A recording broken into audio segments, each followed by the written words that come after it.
Assalamualaikum warahmatullahi wabarakatuh. Kami dari kelompok 9 kelas B Kebudayaan Indonesia yang beranggotakan saya Dia Sulaiman. Saya Ahmad Mustafa. Saya Dimas Ada. Saya Farel Hanifan Sabit.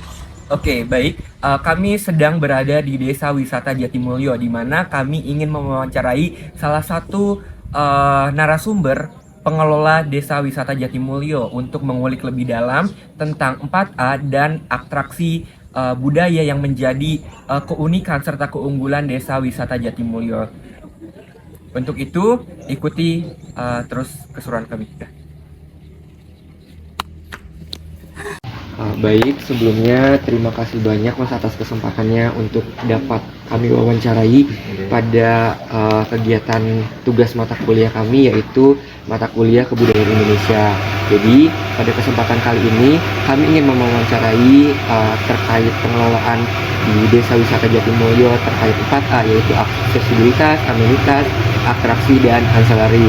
Begitu pula kita juga ingin mengulik lebih dalam tentang atraksi khususnya budaya atau kesenian yang emang ada di Desa Wisata Jatimulyo ini sendiri. Mungkin untuk ini bisa perkenalan dulu terkait nama dan peran di Desa Jatimulyo itu seperti apa dan bagaimana. Terima kasih.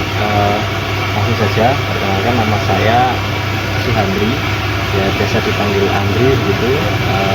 Untuk saya di Desa Wisata sebagai ketua Desa Wisata itu terhitung sejak tahun 2022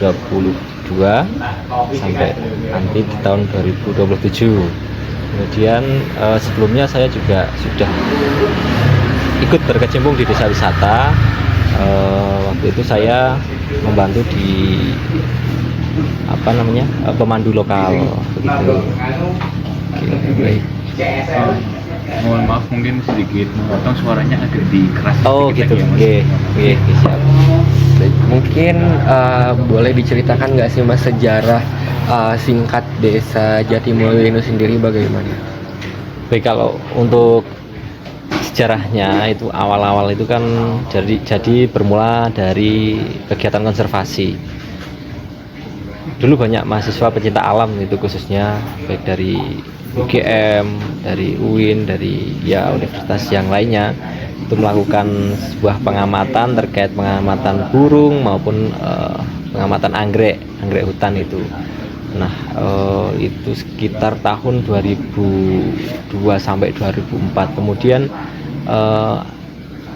karena dilihat potensi itu ada, kemudian perlu wadah ya yang untuk mewadahi supaya kegiatan, misalkan ada kegiatan di Jatimulyo itu terstruktur begitu. Akhirnya beberapa tokoh masyarakat dan didukung dengan akademisi juga dan didukung oleh pemerintah desa akhirnya membuat sebuah kelompok Desa Wisata, dimana tahun 2007 itu SK pertama yang dikeluarkan oleh Dinas Pariwisata Kabupaten Kulon Progo. Terus setelah itu kegiatan masih ya sebatas ada kegiatan pengamatan dari mahasiswa saja, belum terus itu membuat sebuah paket.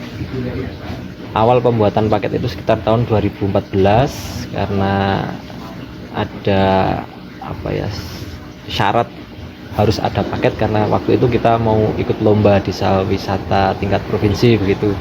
Akhirnya dari situ kita coba untuk melihat potensi, kemudian membuat paket wisata ya terkait dengan atraksi alam, kemudian ada atraksi budaya, kulinernya, dan kearifan lokal begitu. Dan sampai tahun 2018 itu ya, sudah mulai berjalan. Di puncaknya tahun 2019 itu juga kita ikut Desa Wisata Jatimulyo itu ikut sebuah kompetisi nasional dan di situ mendapatkan reward juara 3 Desa Wisata berkembang tapi tingkat nasional gitu dari Kemendes. Seperti itu sih. Itu sama kayak yang ADWI itu bukan? Bukan, karena beda kementerian ya. Kalau itu dari Kementerian Desa, tapi kalau ADWI kan Kementerian Pariwisata. Nah, yang ADWI itu di tahun 2001 kita masih pertama dan baru bisa sampai ke 100 besar ADWI. Menarik sekali. Jadi begitu. Oke, mungkin boleh diceritakan nggak sih Mas atau di spill sedikit tentang apa sih keunikan dari desa wisata Jatimulyo yang emang beda nih dari desa wisata yang lainnya? Jadi kalau untuk yang keunikan sendiri ya macam-macam, karena memang potensi di Jatimulyo itu bisa dikatakan lengkap, mulai dari alam, budaya, dan kegiatan aktivitas masyarakat itu ya macam-macam ya. Contohnya misalkan kalau di desa wisata Jatimulyo itu mulai dari potensi alamnya itu kita punya banyak wisata air, itu yang mungkin di desa wisata yang lain bahkan di Jogja itu belum banyak ya. Jadi kayak satu aliran sungai tapi digunakan sebagai daya tarik wisata, 3 tempat bahkan 4 tempat, tapi yang sekarang yang dikelola dengan baik dan berjalan itu 3 tempat, ada Mudal, Kembang Soko, dan juga Kedung Pedut. Kemudian ada juga dari alam kegiatan konservasi. Nah, ini yang menjadi pembeda daripada desa wisata yang lain, karena di Jatimulyo walaupun itu bukan kawasan konservasi, tapi ada kegiatan konservasi yang dilakukan masyarakat yang saat ini dikelola penuh oleh KTH Wanapaksi. Mana KTH Wanapaksi itu ya mitra kami, mitra di desa wisata untuk pengembangan paket wisata berbasis konservasi. Kemudian untuk budayanya sendiri, di budaya sendiri itu karena kami juga di desa Jatimulyo sendiri, di Kelurahan Jatimulyo itu kan mendapatkan pengakuan dari Raja Yogyakarta Sri Sultan Hamengkubuwono yang ke-10. Itu Kelurahan Jatimulyo itu ditetapkan sebagai desa mandiri budaya. Itu ya ibaratnya tingkatan tertinggi lah sebuah kelurahan di Jogja gitu. Nah, kenapa bisa demikian? Karena ya memang kegiatan-kegiatan yang berkaitan dengan budaya, misalkan dari upacara adat, kemudian kegiatan masyarakat yang itu masih kental dengan kegiatan adat zaman dahulu, itu masih dilestarikan di sini. Terus kayak kelompok-kelompok kesenian itu juga masih banyak, misalnya kayak jatilan, terus kelompok ketoprak, wayang, angguk, dan kesenian tradisional itu juga masih banyak di sini. Jadi itu masuk pertimbangan kenapa Jatimulyo juga ditetapkan sebagai desa mandiri budaya. Dengan adanya desa mandiri budaya, desa wisata ya juga mencoba untuk mengemas atraksi budaya itu sebagai kegiatan budaya itu untuk sebagai atraksi wisata begitu. Selain itu juga dalam bidang kuliner misalkan, itu juga ada satu makanan yang ikonik yang namanya dawet sambel. Itu dimana mungkin ya hanya ditemukan di Jatimulyo ya, kalau di tempat lain memang belum ada. Dan di tahun 2019 itu juga sudah dinobatkan sebagai warisan budaya tak benda nasional oleh Kemenristek Dikbud, kayaknya seperti itu. Begitu. Baik. Menarik sekali. Jadi mungkin kita sekarang masuk ke bagian 4A yang tadi itu amenitas, atraksi, aksesibilitas, dan ancillary. Mungkin tadi juga sudah sempat di-spill sedikit-sedikit tentang atraksi apa aja sih yang mungkin ada di desa wisata Jatimulyo sendiri. Nah, terkait atraksi itu tuh di desa wisata Jatimulyo terbagi dalam beberapa kategori ya Mas. Misalkan kayak alam, budaya, terus kuliner atau apa itu tuh emang Jatimulyo sendiri mengklaim ada berapa kategori untuk atraksi. Kalau yang desa wisata sendiri ya ada yang alam, terus budaya, sama petualangan gitu. Yang konservasi itu. Konservasi maupun wisata trekking, susur sungai gitu, atau trekking ke desa-desa kayak gitu, itu masuk yang petualangan. Terus yang budaya ya semua jenis kesenian gitu, kayak misalkan jatilan, terus angguk, karawitan, seperti itu. Ada juga satu yang menjadi ikon Kulon Progo itu dulu awalnya juga dari cerita Kiskendo, itu namanya Sendratari Sugriwa Subali. Jadi kalau di Sleman itu ada Sendratari Ramayana, kalau di Kulon Progo itu ada Sendratari Sugriwa Subali. Itu nggih mengangkat cerita dari objek wisata yang ada di Jatimulyo, yaitu Gua Kiskendo. Terus untuk yang alam nggih ya terkait dengan konservasi, terus wisata alam, gunungan, seperti itu. Untuk atraksi budaya atau kesenian yang sampai saat ini tuh masih sering digelar itu ada nggak sih Mas? Terus kalau ada tuh biasanya rutin digelarnya tuh berapa bulan sekali atau berapa minggu sekali, dan itu tuh biasanya atraksi apa dan seperti apa? Kalau yang unggulan yang Sendratari tadi, karena sekarang pengelolaan di berada di Dinas Pariwisata Kabupaten Kulon Progo, itu biasanya setiap bulan 1 kali, itu di amphitheater yang baru di Gua Kiskendo sana. Itu juga luar biasa, dapat menjadi daya tarik wisatawan untuk berkunjung ke objek wisata. Kalau untuk kesenian-kesenian yang lainnya ya seperti jadilan atau enceling itu nggih ya hampir sebulan sekali, tapi itu kalau tempat ini bisa berubah-ubah. Kadang ada yang nanggap gitu pas di hajatan, itu ya ditampilkan di situ. Terus kalau misalkan desa wisata nanti ada tamu yang berkenan pengen ada tari penyambutan seperti itu, nanti ya kita tinggal meminta bantuan ke desa budaya selaku yang mempunyai wadah semua kesenian di situ. Terus nanti tinggal pilih mau anggo atau mau jadilan atau mau enceleng atau mau tari-tari yang ada di sanggar begitulah. Jadi kalau di sini itu udah, karena desa mandiri budaya tadi itu sudah ada bagiannya sendiri-sendiri. Jadi syarat desa mandiri budaya juga ada 4 pilar, yang mengurusin wisata, yang mengurusin terkait dengan budaya, yang mengurus, terus ada desa planner itu yang mengurusi terkait UMKM, dan desa prima itu yang mengurusi terkait dengan pemberdayaan perempuan dan perlindungan anak. Nah, misalkan kami ada event besar, itu nanti keempat pilar tadi kita berkumpul, berkoordinasi. Terus misalkan kita di desa wisata sendiri, misalkan butuh kesenian, saya harus nanti koordinasi dengan desa budaya. Misalkan desa wisata butuh oleh-oleh, saya harus berkoordinasi dengan desa planner. Misalkan nanti desa wisata butuh penyedia konsumsi, saya koordinasi dengan desa prima. Jadi supaya semuanya itu berjalan bareng-bareng begitu. Untuk atraksi yang sering digelar 1 bulan sekali di Kiskendo itu, biasanya itu digelar di awal bulan atau ada patokan-patokan atau di akhir bulan kayak gitu nggak? Atau emang ya udah cukup 1 bulan sekali dan itu tidak menentu di tanggalnya? Kalau untuk waktunya itu tentatif ya Mas, jadi tidak menentu, bisa, tapi yang jelas 1 bulan itu 1 kali begitu. Tapi untuk waktunya itu terkadang pas nanti ada farm trip dari luar Kulon Progo, terus nanti untuk suguhan keseniannya ya nanti bisa dibarengkan kayak gitu. Jadi untuk waktu tentatif bisa berubah-berubah. Yang jelas 1 bulan itu pasti ada pertunjukannya 1 kali begitu. Itu tuh biasanya di-share di mana Mas?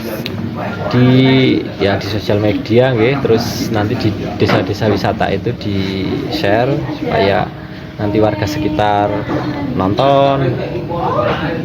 Syukur-syukur dari luar Kabupaten Kulon Progo itu juga ikut nonton gitu. Tarian yang paling populer yang sering digelar di Kiskendo itu tarian apa Mas namanya? Ya tadi Sendratari Sugriwa Subali tadi. Berapa lama itu Mas biasanya durasinya? Durasi sekitar 45 sampai 1 jam. Kalau penarinya itu sekitar 40-an lah, 40 penari. Itu tuh kontribusi dari semua warga sini atau gimana? Warga lokal juga. Warga lokal itu yang menari, yang ada Jatimulyo dan juga Purwosari begitu.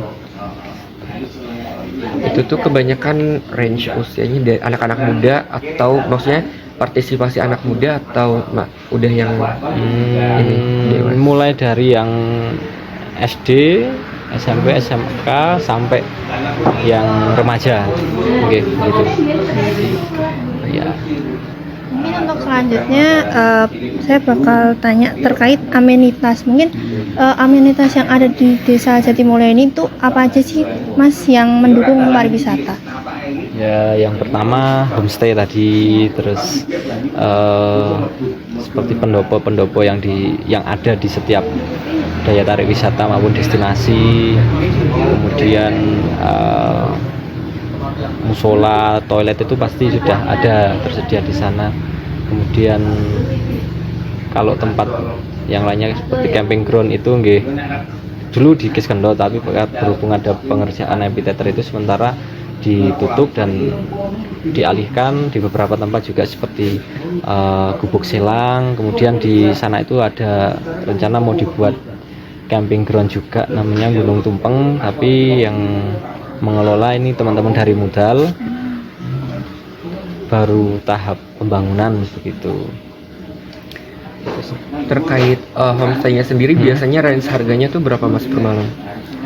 Harganya sekitar 100.000 sampai 115-an ribu Per kamar atau per orang? per orang. Nanti fasilitasnya makan malam, terus makan pagi dan juga snack gitu. Untuk pusat informasinya itu berada di mana ya Mas? Kalau sekretariatnya sendiri saat ini kita baru dompleng di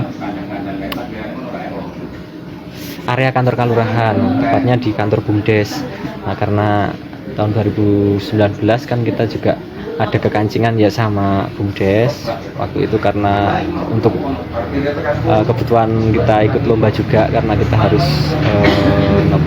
setelahnya bermitra dengan BUMDes, terus ada komunikasi di situ untuk sekretariat sekarang di sana. Tapi kalau misalkan ada yang pengen berkunjung itu biasanya random Mbak, misalkan tergantung mereka itu pengen berwisata di mana gitu. Kalau misalkan ke wisata gua langsung nanti menggunakan fasilitas Kiskendo misalkan.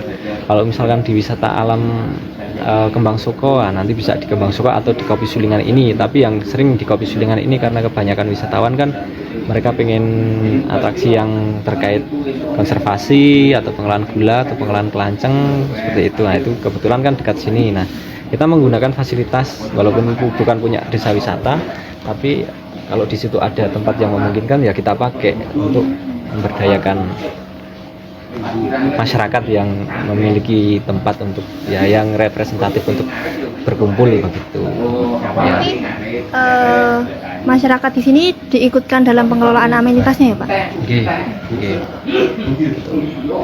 Ya, termasuk homestay itu justru malah berangkat dari masyarakat sendiri yang memiliki semangat untuk menyediakan satu kamarnya untuk bisa diinapi, bukan dari kami yang harus membuat homestay yang gini itu enggak, tapi malah justru dari masyarakat sendiri.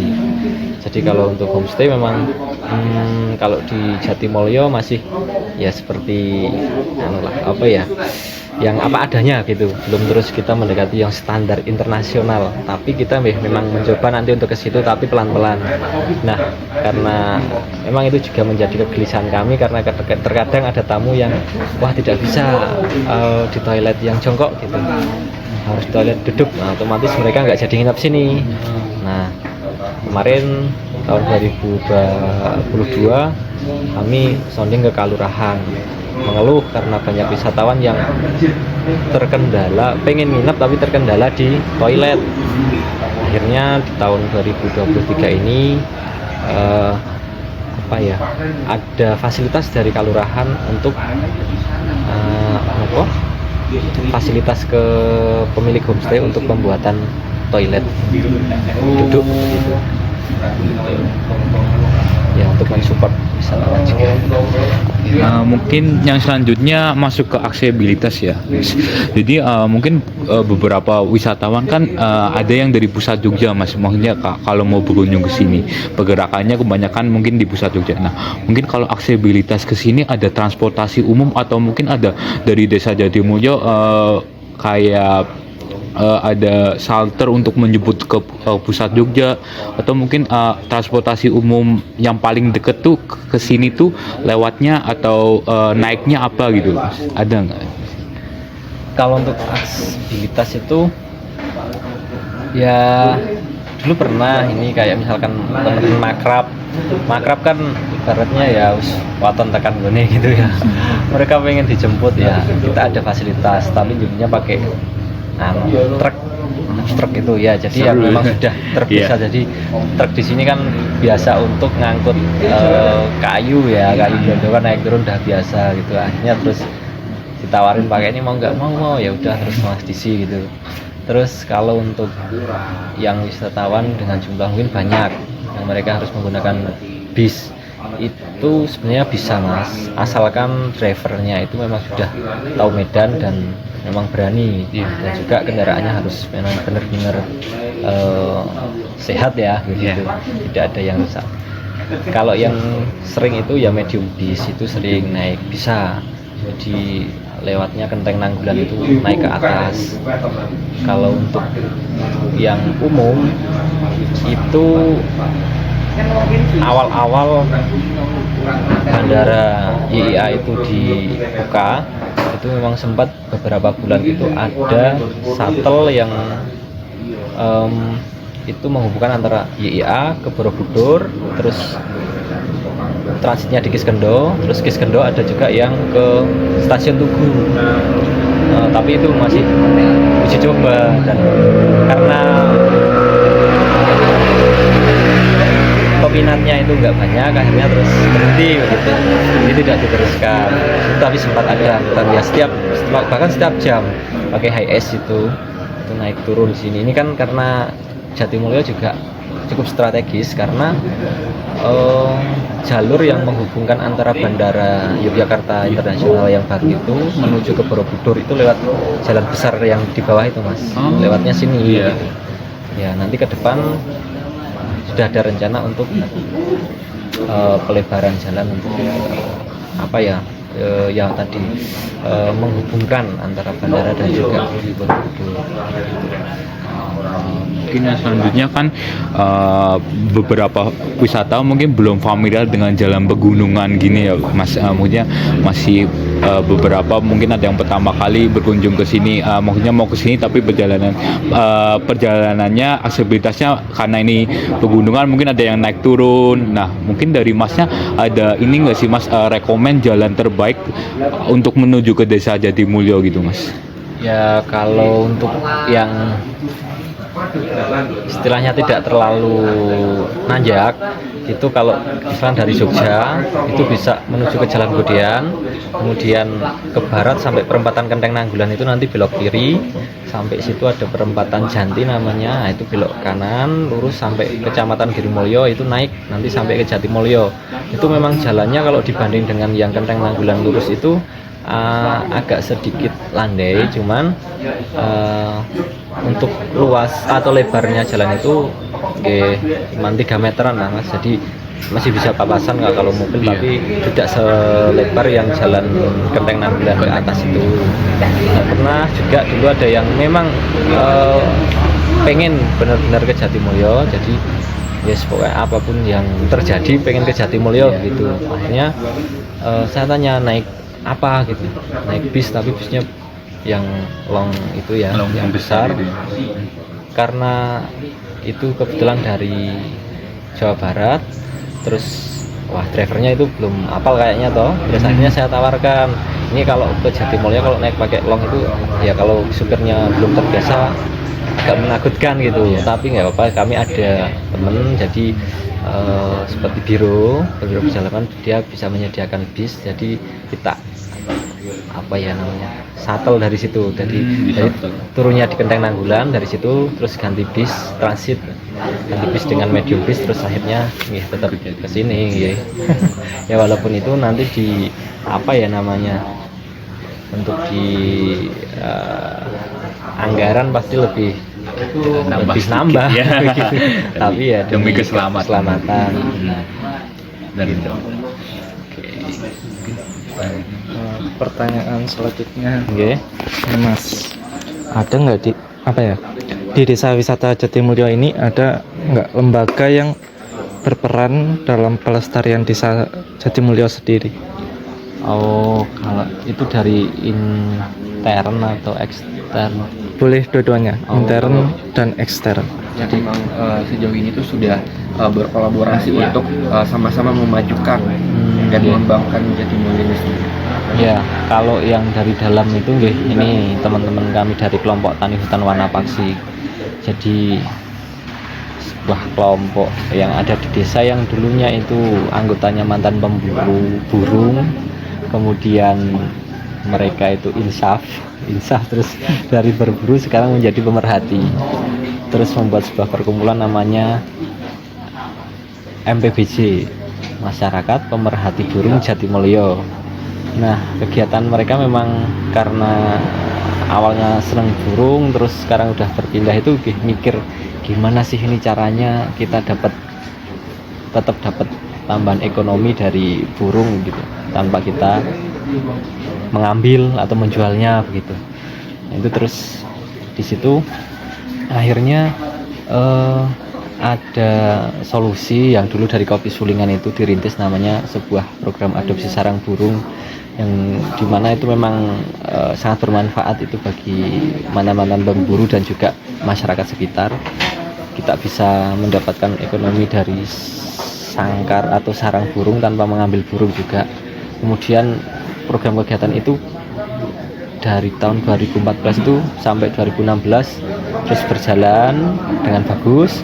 Akhirnya di tahun 2018 itu mereka yang dari kelompok teman-teman NPBJ tadi butuh sebuah legalitas, akhirnya membuat sebuah kelompok namanya KTH Wanapaksi. Nah, di KTH Wanapaksi ini nggak cuman kegiatan burung saja, ternyata mereka banyak petani yang penderes, petani yang dia memelihara lebah kelanceng, ada juga yang petani mengolah kopi. Akhirnya kegiatan-kegiatan yang mereka lakukan para petani di kelompok KTH tadi lakukan dipoles dengan kegiatan ekoedwisata. Nah, setelah itu dibuat sebuah kegiatan bersama-sama dengan desa wisata, mencoba untuk mengembangkannya. Dan nah, di situ peran desa wisata ikut mempromosikan kegiatan yang ada di kegiatan Wanapaksi tadi untuk dipromosikan. Sampai sekarang misalkan ada kegiatan, kita biasanya kolaborasi dengan KTH Wanapaksi. Kemudian kalau untuk yang dari luar terkait dengan promosi itu dari teman-teman LSM, akademisi, terus ya praktisi juga itu ikut bersama-sama membantu untuk memajukan ini desa wisata. Ya, desa yang ada di Jatimulyo ini. Pertanyaan selanjutnya nih Mas, bagaimana peran masyarakat lokal dalam memajukan desa wisata Jatimulyo ini? Ya, kalau untuk peran masyarakat, walaupun tidak semua yang ada di Kalurahan, kalau Kalurahan Jatimulyo kan hampir 8.000 jiwa, sekitar 10% lah itu orang yang ada di Jatimulyo itu yang ikut berkecimpung, ya cukup banyak. Ditambah dengan mantan-mantan orang yang kemarin korban COVID yang merantau akhirnya pulang, sekarang milih ngurus di wisata aja kayak gitu. Mulai dari anak yang muda, terus yang tua, entah itu bapak ataupun ibu, itu semuanya mendukung Mas. Seperti yang misalkan di daya tarik wisata, banyak yang sekarang kan muda-muda, daripada mereka merantau lebih mending ngelola wisata yang nanti dari jaga parkir, jaga tiket, jaga kolam kayak gitu. Terus nanti yang ibu-ibu yang dulunya cuma bertani di kebun, sekarang bisa misalkan Sabtu Minggu itu di wisata, ada tambahan dari situ, mereka jual makanan, jual pakaian, jual merchandise dan lain-lain. Selain di daya tarik, ada juga misalkan yang di kegiatan KTH Wanapaksi atau di desa wisata, mereka yang muda-muda ikut jadi pemandu, nganterin wisatawan ke hutan lihat burung, nganterin ke warga untuk lihat cara buat gula, cara budidaya lebah, cara membuat kopi dan lain sebagainya kayak gitu. Jadi keterlibatan masyarakat itu juga alhamdulillah, walaupun belum belum menyeluruh, tapi nggih sudah ada gitu. Nggih, nggih. Mayoritas. Iya. Nah, terus pertanyaan selanjutnya nih, apakah ada program-program pemberdayaan buat masyarakat untuk kemajuan ekonomi di Desa Wisata Jatimulyo ini Ya. sendiri? Oh ya, kalau dari desa wisata sendiri sih kemarin ini ya baru ada pelatihan pembuatan paket wisata yang nanti benar-benar fix nanti untuk dipublish gitu. Tapi di luar itu juga ada yang kita dari misalkan Dinas Pariwisata Kulon Progo maupun provinsi. Nah, itu yang mereka di sana kan ada program-program dari dana alokasi khusus mungkin dari pemerintah ataupun dari dana IS yang program itu pelatihan ya, kita selalu mengikut sertakan warga-warga ataupun masyarakat di sini untuk ikut pelatihan terkait dengan peningkatan sumber daya manusia itu. Mungkin ada tambahan dari teman-teman yang lain. Mungkin sedikit menambahkan aja. Iya. Kalau di sini tuh akses menuju misalnya ke tempat ATM atau rumah sakit tuh bagaimana ya, Mas? Kalau untuk pusat kesehatan itu puskesmas terdekat itu sekitar 3 kilo dari sini. Kalau untuk yang ATM itu bank lokal itu ada ya sekitar 3 kilo berdekatan itu. Terus kalau yang rumah sakit itu nggih, kita yang terdekat di Sentolo atau di Wates gitu nggih.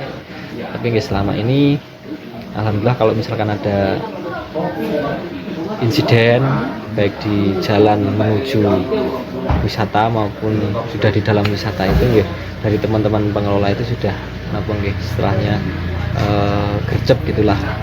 Kayak pernah kasus itu di salah satu objek wisata di Kedung Pedut itu ada yang kebetulan nggak sengaja kepleset terus kesleo, nah itu sama teman-teman itu terus langsung dibawa ke Sarjito malah ya kan, bentuk tanggung jawab Benar, iya. dari pengelola kepada wisatawan untuk menjamin kenyamanannya seperti itu.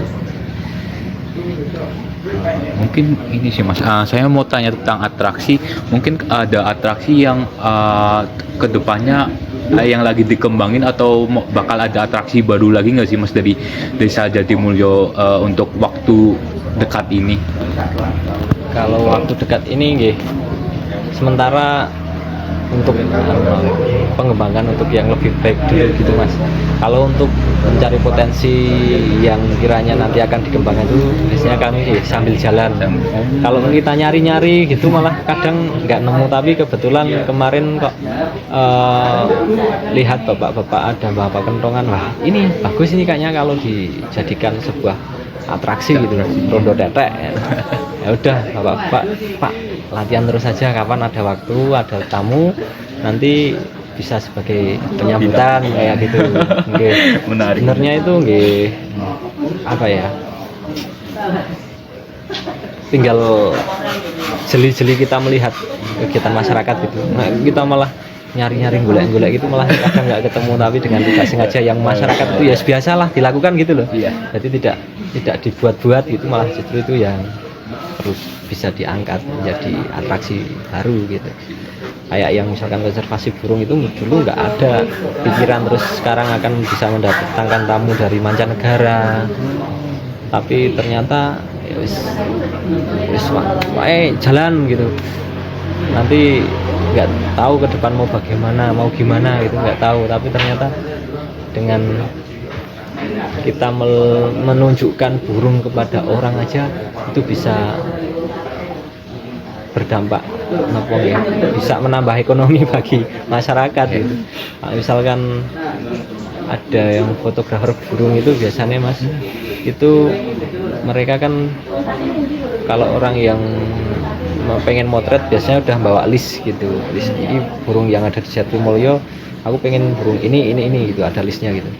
Nah, nanti kesini misalkan yang di list tadi belum ketemu, ya pokoknya ngenteni tekan ketemu gitu. Jadi bisa 3 hari bahkan seminggu, bahkan ada yang sebulan itu di sini cuma pengen dapat burung salah satu spesies yang ada di Jatimulyo yang mereka inginkan kayak gitu. Nah otomatis kan mereka harus tidur, harus makannya ya di sini. Iya. Masyarakat juga nggak ngira kalau ternyata terus wah ada tamu yang nginepnya lama, terus akhirnya homestay-nya juga nanti ada ya, apa istilah ada ekonomi yang datang yang tumbuh gitu di pengelola homestay yang penyedia makanan ya warung-warung sekitar ya, terus warungnya ada yang beli kayak gitu. Yang penting itu apa nggih inovasi gitu, inovasi ya tidak monoton. Mungkin ada tambahan. Kalau dari saya sudah cukup sih. Oke, mungkin jika sudah cukup semua, kami cukupkan dan ucapkan terima kasih banyak atas kesempatan yang telah diberikan kepada kami. Terus juga mohon maaf banget jika ada salah-salah kata dari kami yang memang kurang berkenan. Seperti itu sih. Oke, Terima kasih oke. juga, Mas. Terima kasih Terima kasih banyak, banyak, Mas. Mas. Ya, udah. Kali modal membuat hati tenang tak cemas. Ciro lupat, rasa kakean sambat. Ngejak kanca-kancane, ayo gendang merapat. Dolan ning Kulon Progo, sing wis genah memikat. Akeh wisata alam, sing mesti bermanfaat. Jadi Kulon Progo banyak pilihannya, tidak hanya wisata alam, tapi juga ada budaya. Pertunjukannya luar biasa, luar biasa. Setuju ya teman-teman ya? Setuju ya? Indah alammu bagai taman surga. Manis senyummu menyejukkan.